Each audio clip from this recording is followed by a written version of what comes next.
A pobreza é não ter o serviço fechado, não ter uma casa boa para você morar. A União Europeia considera pobre quem ganha até 60% da renda média da população do país.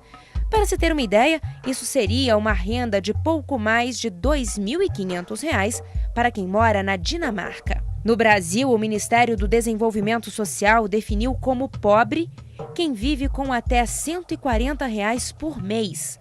Mais de 28 milhões de brasileiros estão nessa condição. Este ano, um novo recorte foi feito, o da pobreza extrema. Entra nessa classificação quem tem renda familiar per capita de até R$ 70 por mês.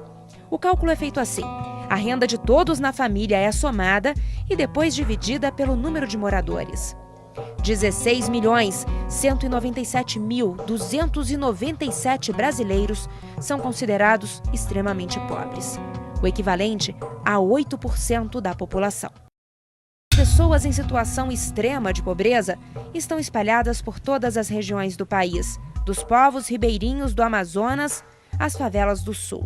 Mais da metade dos extremamente pobres vive no Nordeste.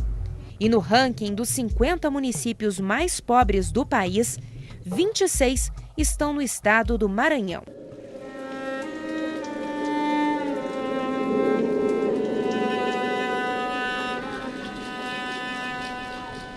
Talvez a face mais cruel da pobreza seja as crianças. Se não a mais cruel, com certeza a mais vulnerável.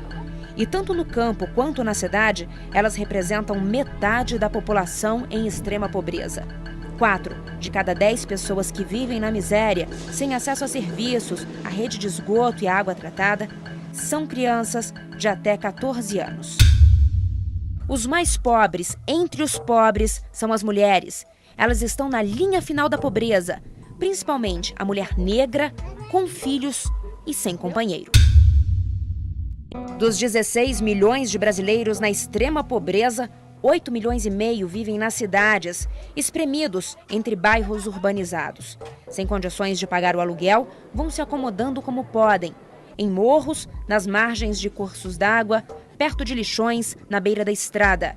Em casa sem nenhuma estrutura, nenhum conforto e de maneira totalmente improvisada. Eu quero construir assim, uma família bem bonita, assim, entendeu? Para os olhos das pessoas, para os olhos de Deus. Né? Que eu não passe, porque eu já passei. O que você já passou? Fome. De acordar e não ter o pão de cada dia dos meus filhos, não ter nada. Arrumar um emprego fechado, entendeu? Poder manter meus filhos, minha família, estabilizar. Porque eu não quero voltar atrás e passar tudo que eu passei aqui, não. Acordar no teu pão, no teu leite deles. O dia a dia triste. Ficar preocupado que vai comer, entendeu? Ter que subir pro lixão se arriscando atrás de uma máquina pra catar latinha. É um risco. Que eu já vi, eu perdi pessoas que eu conheço, que eu convivia. Eu perdi atrás daquela máquina. No lixão. Na casa do senhor aqui, vocês têm banheiro? Tem não. A gente resolve assim, no mato mesmo, não tem, não existe ainda. E a energia? Já chegou até aqui ainda não? Chegou não. Tem aqui pertinho, aí por outro lado da pista tem energia, mas aqui não tem. Como é que o senhor faz? Aqui usam o candinheiro, como a gente chama. Queimando o óleo diesel, acende ele ali na hora que a gente precisa. Para a necessidade aqui mais fora, um pouquinho que a gente não pode ir com o candinheiro, usa lanterna a pilha. E esgoto aqui tem? Tem não. Água encanada? Tem não. Você tem poço artesiano aqui? Não tem. Como é que faz com a água?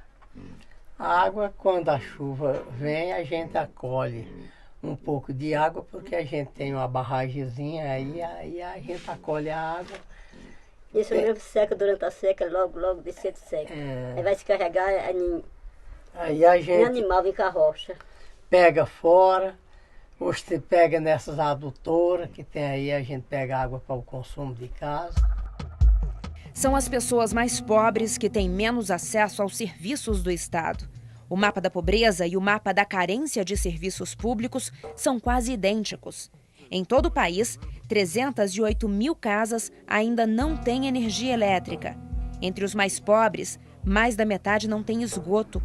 1.200.000 casas não contam com abastecimento de água. E enquanto a taxa de analfabetismo no país é de 9%, entre os extremamente pobres, ela é de 23%.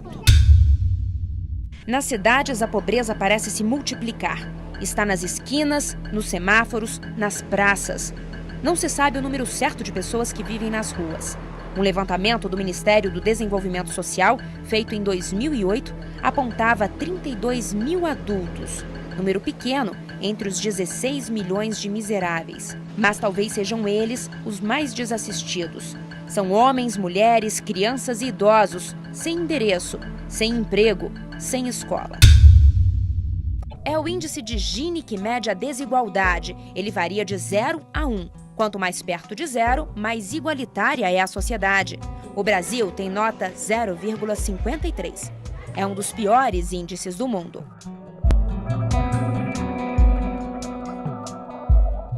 Atingimos em 2010 o menor nível de desigualdade dos últimos 50 anos.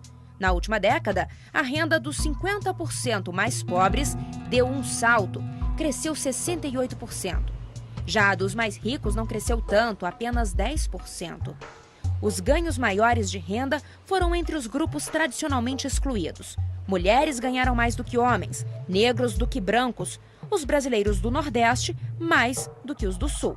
E os do campo mais do que os da metrópole. A renda dos analfabetos cresceu 47% na década, enquanto a de quem tem pelo menos o curso superior incompleto caiu 17%.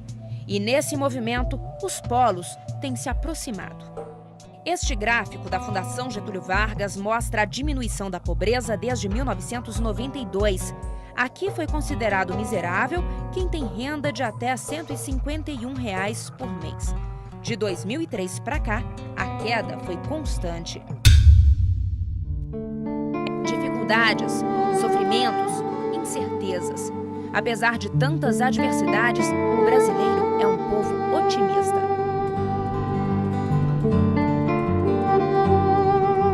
Um levantamento feito em 144 países mostra que o Brasil é recordista mundial de felicidade futura.